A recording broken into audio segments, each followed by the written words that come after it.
the Chase Thomas Podcast, for people who have nothing but time to kill. Most listeners of this show, I'm sure, frequent the site like myself and you. He did his top 16 now, which is weird. SEC quarterbacks in 2024 to start the year. And it was a good piece, and it was kind of illuminating because I didn't agree with some of it, but I thought it'd be a fun talking discussion here because there are some names on here I forgot transferred, and two, I can't believe that's who they're rolling with. So, Matt Green, the number one name to you that just blew your mind is going to be the starting quarterback for said team in 2024 in the SEC is who? I'll be honest. I almost agreed 100% with Connor O'Gara's list here. Do we want to go through the list and say what those are? Let's go through the list from worst to first, and then we'll break down what we agree and disagree with here. So I've never heard of Taylon Green. He was good at Boise State. I heard of Taylor Green. I just forgot he transferred to Arkansas. I had no idea. So is he good? He's the 16th best quarterback in the SEC, and you're saying this is... Well, that's what I'm saying. I don't think he's 16th. I think that's low, especially Petrino. I don't think you can put him below Peyton Thorne and a certain name on this list. So I do, right out of the gate, I disagree with Taylon Green. Okay, so we got Lenoris Sellers from South Carolina at 15. Peyton Thorne at Auburn, 14. Diego Pavia at Vanderbilt at 13. Blake Shapen is apparently at Mississippi State. Had no idea. And he had left Baylor already, right? Was he somewhere else after Baylor, or did he come straight from Baylor? I think he came straight from Baylor.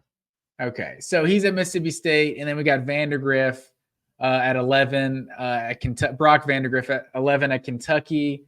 You got anything to say about any of those guys? Well, I was gonna wait until the end here. Okay. I was gonna wait. Yeah, I'll keep it going. We got Jackson Arnold at Oklahoma, number 10. Graham Mertz at Florida, number 9. Connor Wegman, Texas A&M, number 8. Nico Iamaleava from Tennessee, number 7.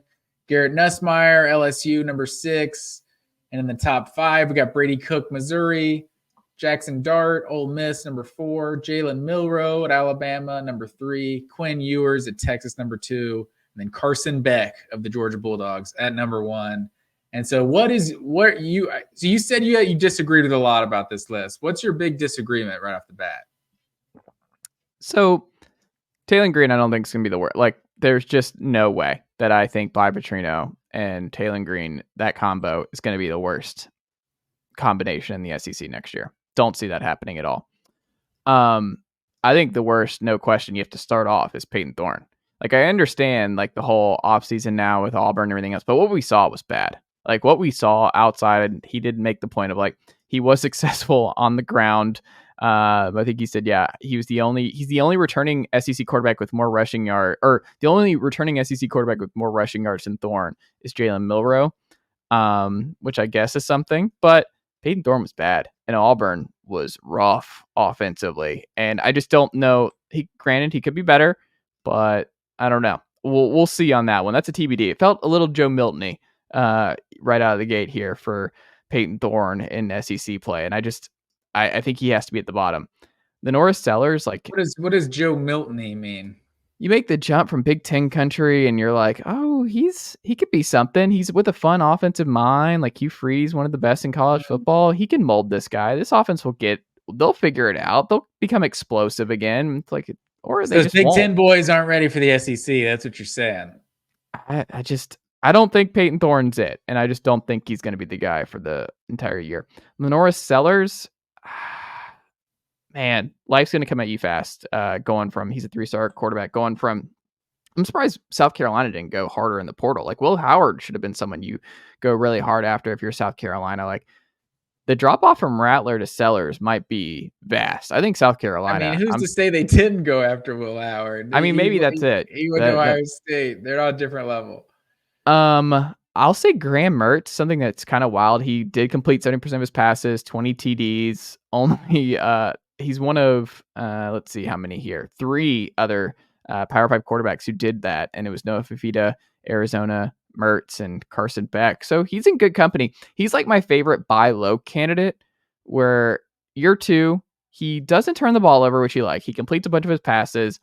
Like, maybe if Florida really turns a corner or something for Billy Napier, which they do have the talent technically to turn the corner here, he might be a good middle of the pack buy low. The talent? I mean, Florida's talented. They don't have a talent issue. I don't think Florida has a talent issue. I think they have a serious talent issue. I think the one that's most egregious is Jalen Milroe at 3. Jalen Milroe is not one of the 3 best quarterbacks in the SEC. Like we this is so much recency bias and so much just like he was bad in the Michigan game.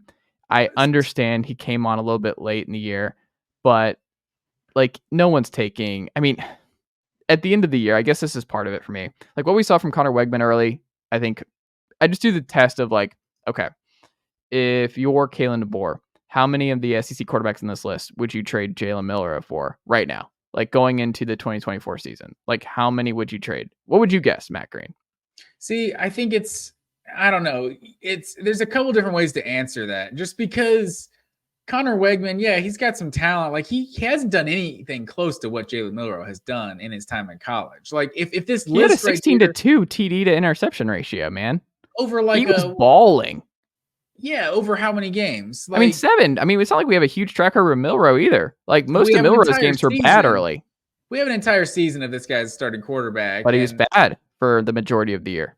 It's hard to say he was bad. I mean, what was he, like 20 touchdowns and like 5 picks or something on the season? I mean, we watched the games, man. Were you out here saying this is a Heisman candidate?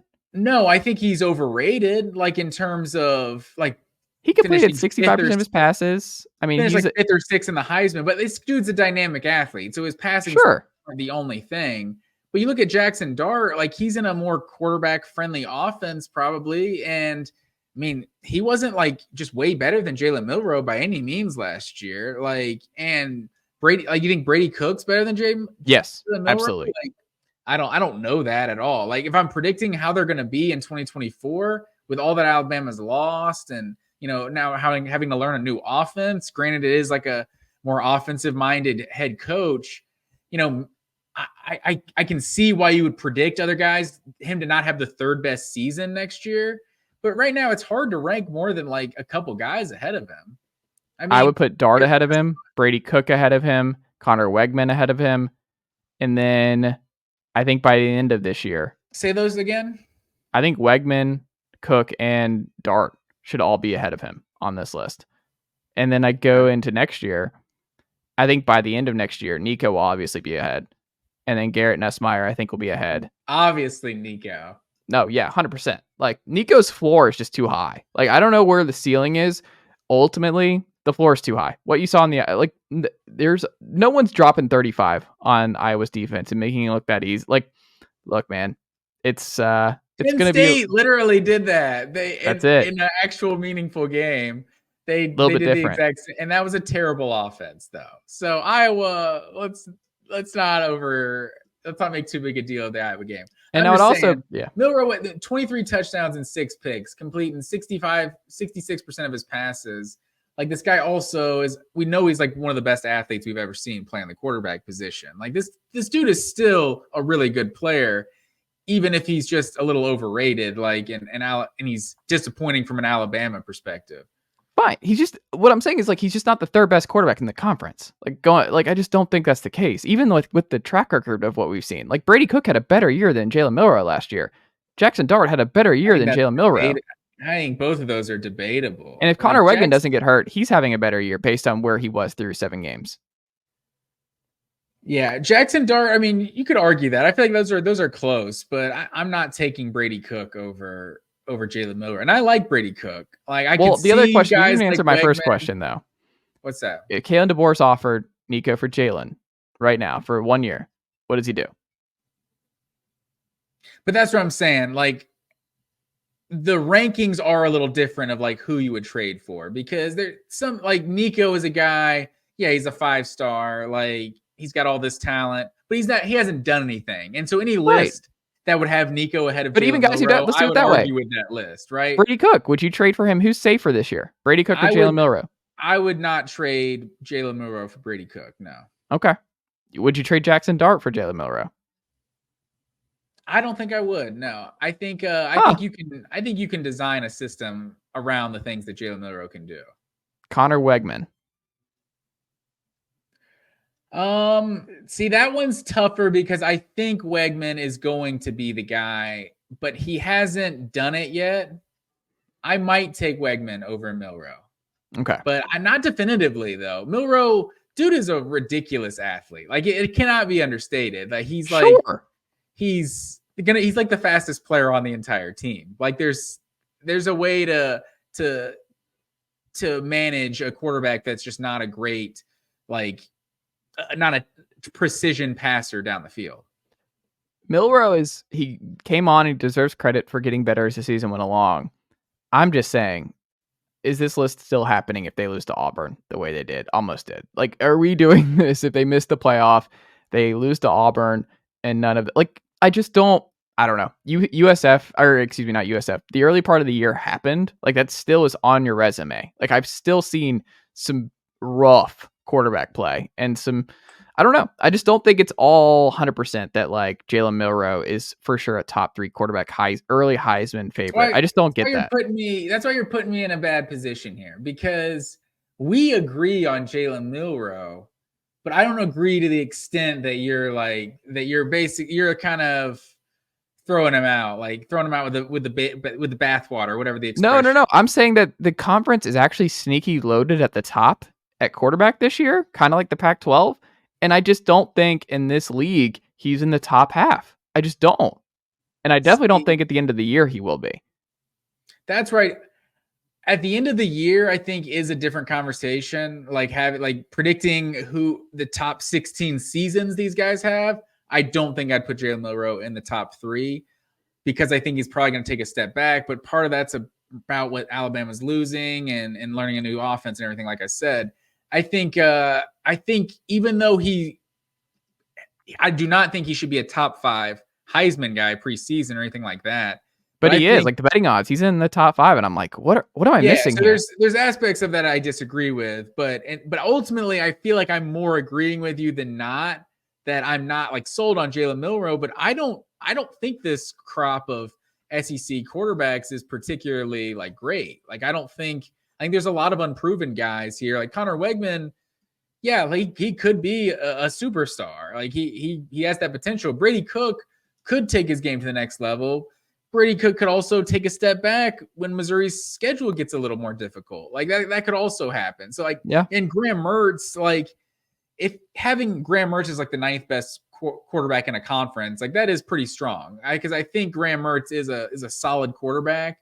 But I don't think he has any potential to like become the best quarterback in the SEC. I think he's just like fine. And I don't think he's going to elevate Florida's chances to win anything by any means. But you look at the end of the year and it's like, oh yeah, he had some pretty good stats. Like I still don't know how to evaluate Graham Mertz. If it's hollow stats, like it's just kind of hollow production, or if he's just a good quarterback and kind of a bad situation surrounding him.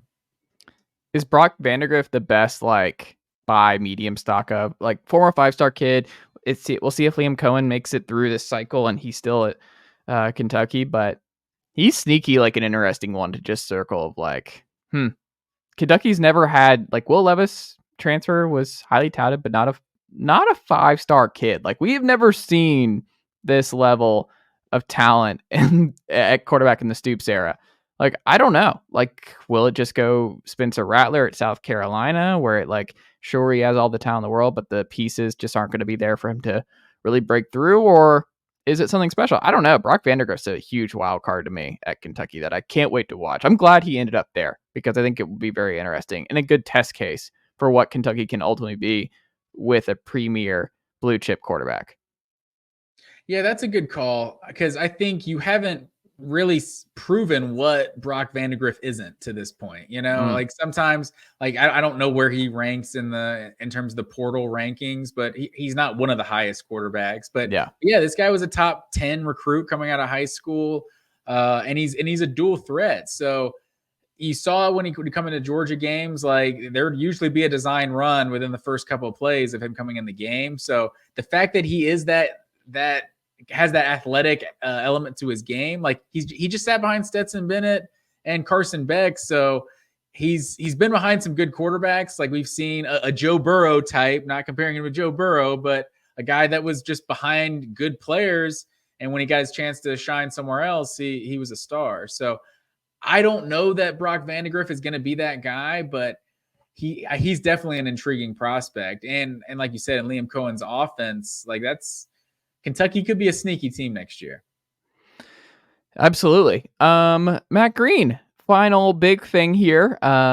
We are going to do our 12-team CFP winners of the last 10 years. If they had made it in, if we had done a 12-team playoff from the get-go and not started off with the 4-team before we ultimately went to the 12-team. Sir, what say you on this? You did the research on who would be in, who would not. What did you find when you did a deep dive into the 12-team playoff? Yes, sir. I crunched the numbers here. Did some research for the fans of the pod. And so I went back. I thought, so we had a nice little clean 4-team playoff era, right? Nice little 10-year chunk of time there. And so I decided to go back and look in those 10 years and look in the final CFP rankings. And essentially, like, that's not going to be the exact. Nicely done, nephew. The Chase Thomas podcast. Hell yeah.